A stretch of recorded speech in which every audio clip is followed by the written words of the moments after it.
Hey guys, so a couple of things to understand about this freeze on all federal funding that Donald Trump issued by an executive order that has caused just chaos throughout the country. That happened while simultaneously, coincidentally, the Medicaid portals were going down in multiple states. New York, other states reporting that the Medicaid portals went down. People can't get access to Head Start. People are very concerned they're going to lose access to their federal benefits, student loans. It's actually pretty chaotic, right? But the Medicaid part is actually really scaring people. Also, Head Start, which is preschool for poor kids, school lunches, none of that stuff can go through if there's a freeze on the federal funding. So that's the chaos. A federal judge has actually blocked this executive order, at least temporarily, in order to review it.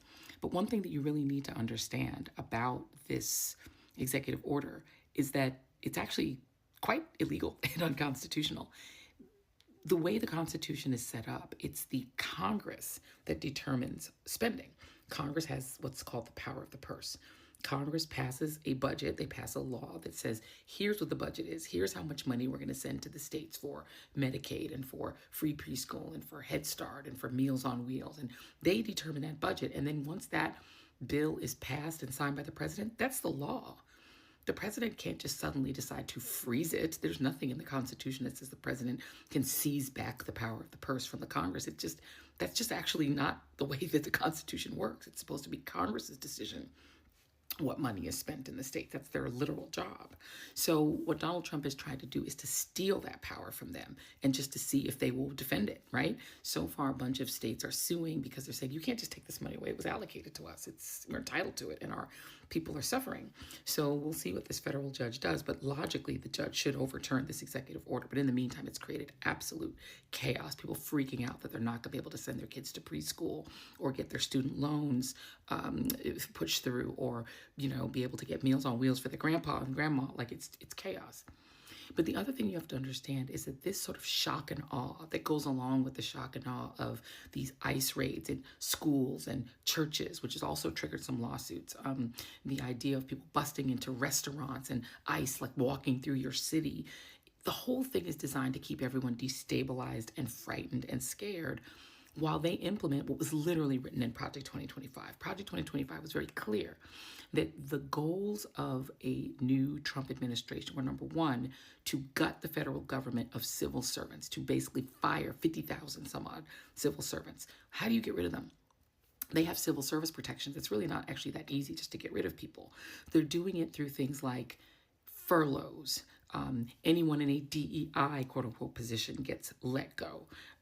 Just not following through on hiring contracts where people had a job they were going to start and they just said, we just rescind the hiring.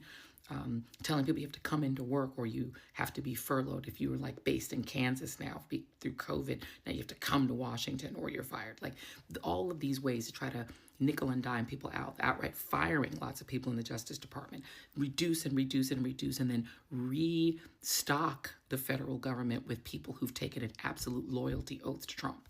You have to literally pledge permanent allegiance and sole allegiance to Trump to just get a job. So that way they know everyone inside the government will go along with the plan. The second thing that they want to do is they want to slash federal spending. So all these programs that he's freezing, right? These are things that they actually don't want to fund at all. That Republicans that for a long time, the Heritage Foundation and others, would actually like to just get rid of. They actually don't want PEPFAR, which is the program that George W. Bush created that funds HIV vaccines around the world. They want to get rid of it because they think it promotes abortion. So they want to get rid of it. So freeze that and get rid of it. They don't believe in things like Meals on Wheels and school lunches, free school lunches, federally funded free school lunches for kids. They just don't believe in it. But they would never be able, let's just be clear, Republicans could never get a bill through Congress that gets rid of these things, that gets rid of Head Start and Meals on Wheels. That would never pass. That gets rid of Medicaid, just gets rid of it. So they know that they can't pass it through Congress. And so what they're doing is they're trying to do it through the executive branch, what they could never actually pass through Congress. And that's probably why Republicans in Congress are laying down for it and not defending their institution, because these are things they probably want to get rid of too. And this is the easy way to do it. And then let the courts try to intervene if they dare. It's basically turning Donald Trump into King George III. He's turning him into a king because essentially it's turning him into a king because essentially he then controls all the spending. The third thing that they want to do, and Donald Trump actually talked about this today, is they want to jam through the tax cut that Donald Trump passed in 2017, which was a huge tax cut that mostly went to the super rich and corporations. We're still living under that tax cut right now. This is the current tax system. They want to make it permanent. That tax cut is supposed to expire this December. Remember I told you that leading into the election, that's what the election was really about, keeping that tax cut. They want to keep it and make it permanent so it would never expire. They also maybe want to increase it and even drop the corporate rate lower. So at the same time that they're doing things like mass deportation, which is already raising the price of food, promising to do across the board 2.5% tariffs, which would raise the price of everything imported 2.5%. So if you buy, imported coffee or cars, food, everything we import will go up in price.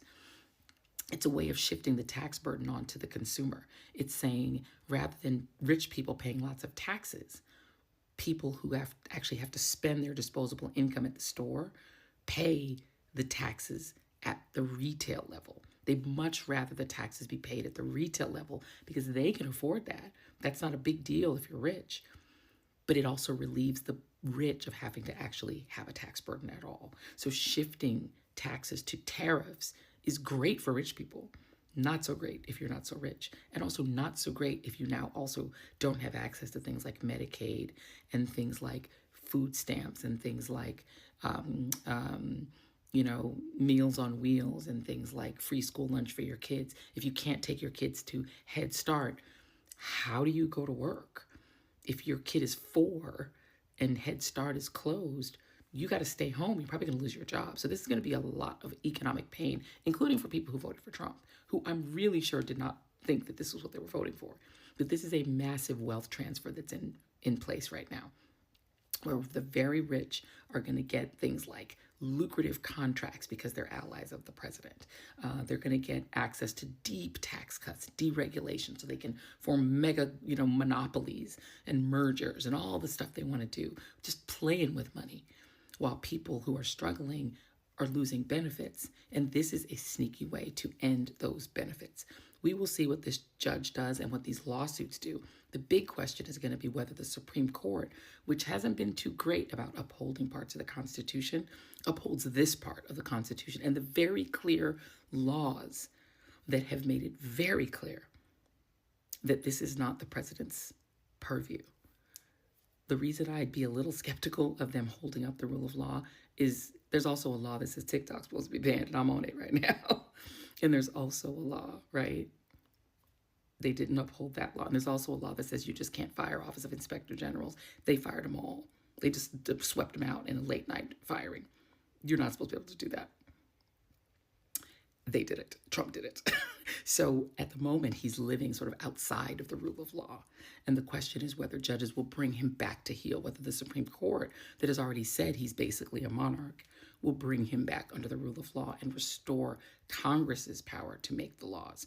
The other piece I will last add is this theatrical immigration raids, these raids where, Kristi Noem is wearing her cosplay suit and Dr. Phil is showing up. These are the entertainments that they're offering to their base, this sort of lavish pain being inflicted on brown immigrants. That's what his base is going to get. They're not going to get an economic floor under them. They're not going to get more money in their pockets or a better economy for them, because the economy will likely see much more inflation and higher costs. What they're going to get instead is these cruel entertainments. It's a really, really chaotic time, and it's only been 9 days of the Trump administration. Point deux. We're going to be talking about this a lot more on the readout, so check that out if you like, or watch me here, or the clips. We're going to be circulating a lot of them to all the different social medias. So, stay safe out there and stay sane. Much love, team.